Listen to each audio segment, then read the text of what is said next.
Pemirsa, masa penanganan pasca bencana banjir dan longsor, kantor Dinas Pemuda dan Olahraga di Kabupaten Aceh Tamiang, Aceh dibersihkan. Ya, hal ini dilakukan sebagai persiapan pembukaan latihan integrasi Taruna Wresa Nusantara 2026. Dalam masa penanganan pasca bencana banjir dan longsor, para siswa Taruna Akpol bersihkan kantor Dinas Pemuda dan Olahraga di Kabupaten Aceh Tamiang, Aceh.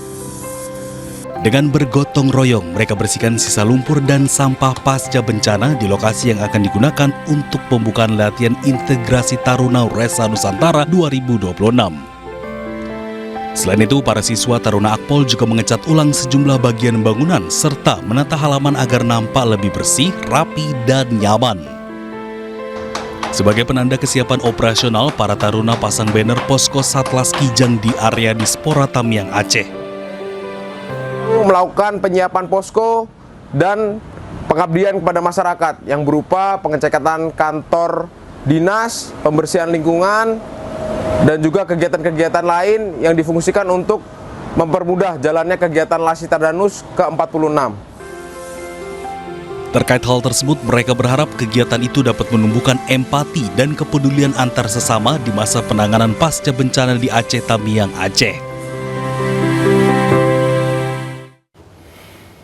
Ya, pemirsa, penanganan pasca bencana di Sumatera Utara, personel Brimob Polda Sumut gelar kegiatan trauma healing dan juga edukasi kebencanaan di Desa Huta Godang, Kecamatan Batang Toru, Kabupaten Tapanuli Selatan, Sumatera Utara kemarin Senin.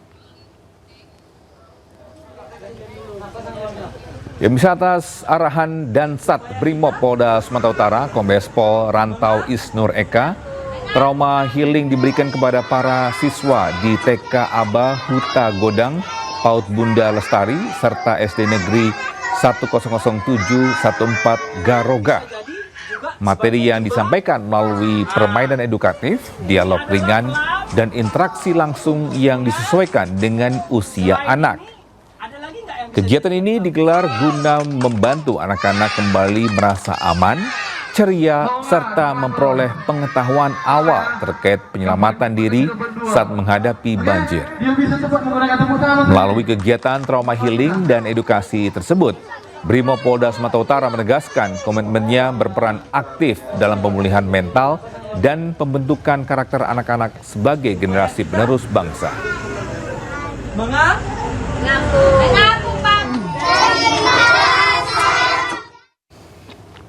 Ya, pemirsa, pemerintah akan mendorong percepatan pembangunan hunian sementara atau huntara bagi warga terdampak bencana di Provinsi Aceh. Ya, pemerintah menargetkan tidak ada lagi warga yang tinggal di tenda pengungsian saat memasuki bulan suci Ramadan. Ya, Kementerian Pekerjaan Umum tengah menyelesaikan tahap akhir pembangunan Huntara 1 di Kecamatan Karangbaru, Kabupaten Aceh Tamiang. Progres pembangunan telah mencapai 98% dan ditargetkan segera dapat dimanfaatkan oleh warga terdampak bencana. Huntara dibangun menggunakan metode konstruksi modular lead atau MOLI tanpa alat berat sehingga pembangunan cepat di tengah kondisi pasca bencana.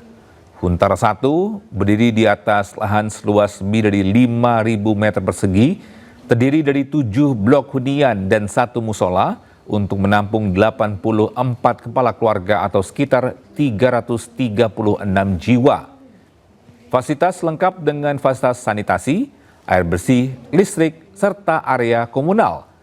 Selain Huntara 1, pembangunan Huntara 2 di Aceh Tamiang juga dibangun di atas lahan seluas lebih dari 13.000 meter persegi.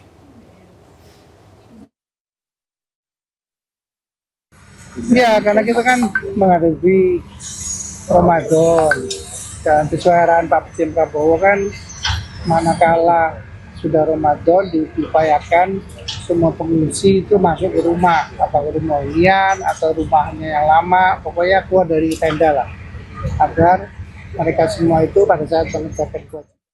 Bisa 5 hari sudah Pekalongan, Jawa Tengah terendam banjir. Warga pun mulai terserang berbagai penyakit, pemirsa. Ketinggian air di Pekalongan, Jawa Tengah masih sekitar 50 cm hingga 1 meter. Banjir sudah merendam rumah warga selama 5 hari. Warga pun terpaksa mengungsi. Total pengungsi pun mencapai 2.200 jiwa.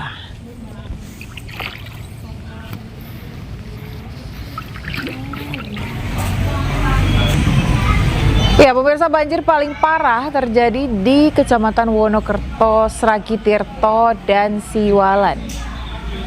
Petugas pun mengevakuasi warga yang terjebak di rumah mereka. Kondisi di pengungsian sangat mengkhawatirkan. Pengungsi terpaksa tidur berdesakan dengan alas tidur seadanya. Hanya itu, pemirsa, warga pun mulai terserang penyakit. Keluhan yang paling banyak dialami adalah gatal-gatal, demam, flu, serta diare. Saat ini bantuan logistik sudah disalurkan kepada warga terdampak banjir, namun warga masih menantikan bantuan obat-obatan.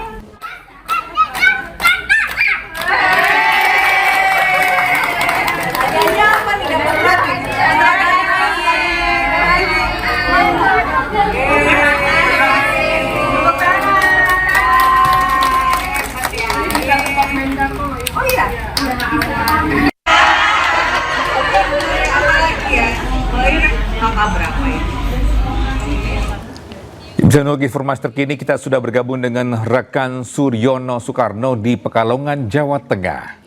Selamat pagi menjelang siang, Suryono, seperti apa situasi terkini di sana dan seperti apa kondisi para pengungsi? Ya, selamat siang pemirsa. Jaya, ini saya posisi berada di rel kereta api yang kemarin sudah tidak terendam, namun saat ini kembali terendam.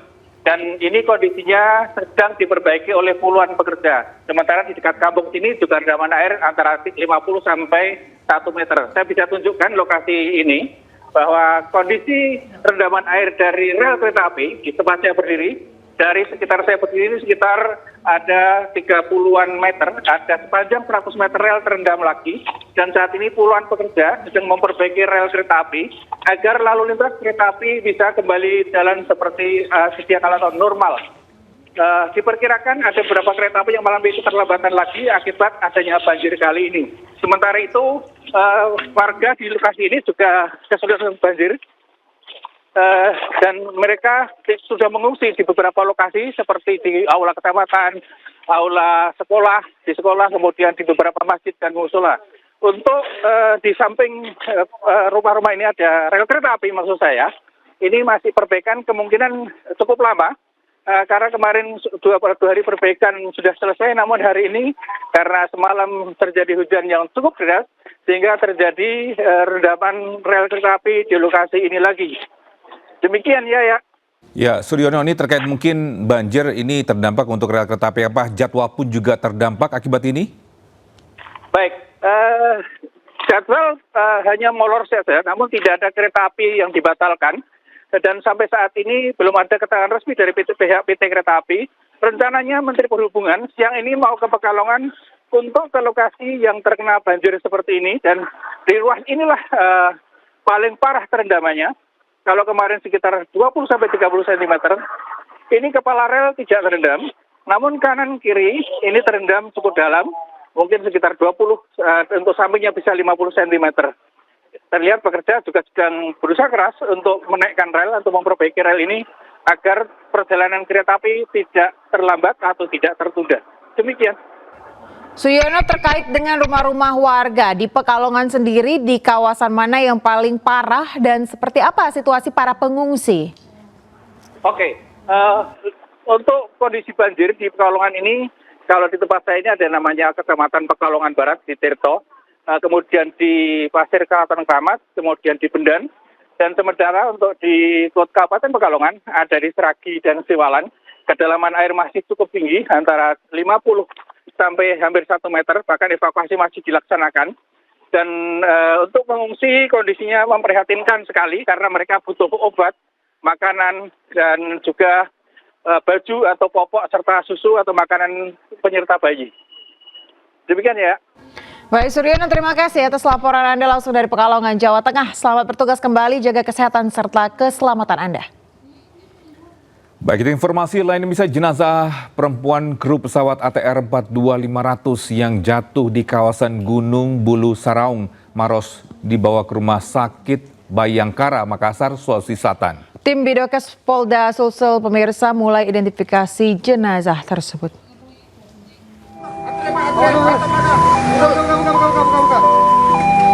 Jenazah perempuan kru pesawat ATR 42500 yang jatuh di kawasan Gunung Bulu Saraung, perbatasan Kabupaten Maros dan Pangkep, telah tiba di posko postmortem Bidokes Polda Sulawesi Selatan di Rumah Sakit Bayangkara, Makassar. Jenazah korban kedua yang ditemukan hingga melalui proses evakuasi yang ekstrim tersebut dibawa ke Rumah Sakit Bayangkara, Makassar untuk menjalani proses identifikasi. Berdasarkan pantauan di lokasi, mobil ambulans yang mengangkut jenazah tiba di Rumah Sakit Bayangkara, Makassar Selasa malam. Jenazah kemudian langsung dimasukkan ke ruang jenazah untuk menjalani identifikasi tim DVI Bidokes Polda Sulawesi Selatan.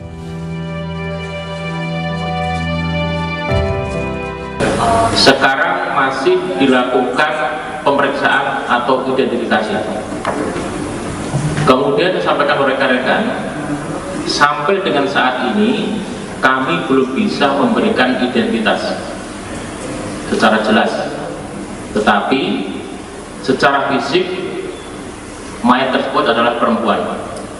Tetapi karena perempuan ada dua, maka saya belum bisa mengidentifikasi. Nanti akan kita tunggu lebih lanjut. Sebelumnya, tim SAR gabungan berhasil evakuasi jasad korban dari jurang sedalam 350 meter di lereng Gunung Bulu Saraung. Proses evakuasi berlangsung cukup berat lantaran medan terjal dan cuaca buruk. Tim SAR akhirnya berhasil membawa jasad korban ke posko SAR dan selanjutnya diserahkan ke tim DVI untuk proses identifikasi. Dari Makassar, Sulawesi Selatan, Muhammad Nurbone, iNews melaporkan.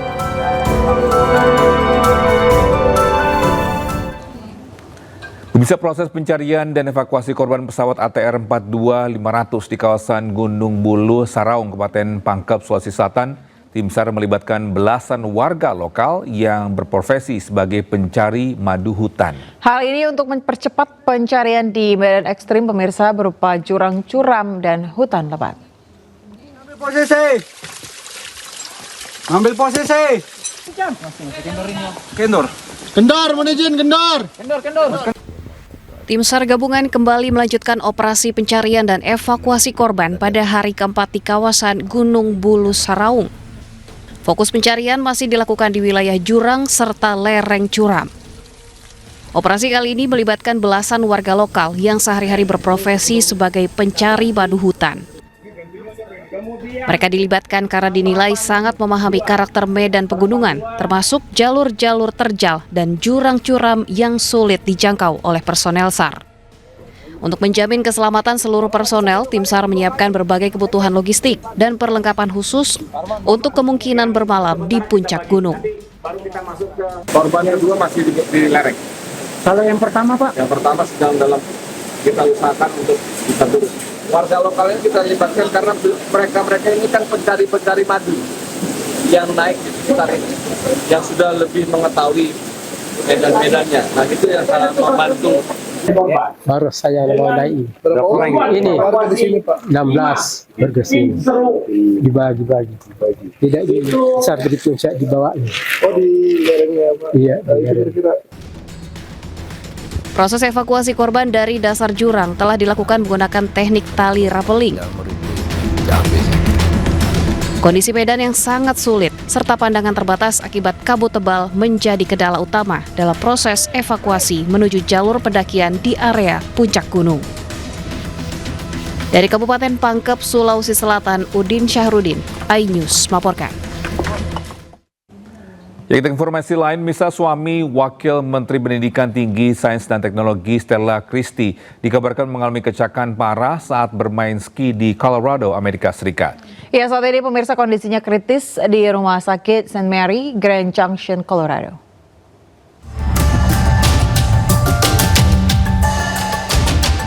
Melalui Instagram pribadinya, Wakil Menteri Pendidikan Tinggi Sains dan Teknologi atau Wamen Dikti Saintek Stella Christie mengunggah foto suaminya yang tengah terbaring di Rumah Sakit St. Mary, Grand Junction, Colorado, Amerika Serikat. Dalam keterangan resmi yang dibagikan Sekretariat Wamen Dikti Saintek, suami Stella Bartolomei Cech atau Bartek disebut mengalami cedera kritis akibat patah tulang belakang serta cedera toraks dan pecah pembuluh darah aorta.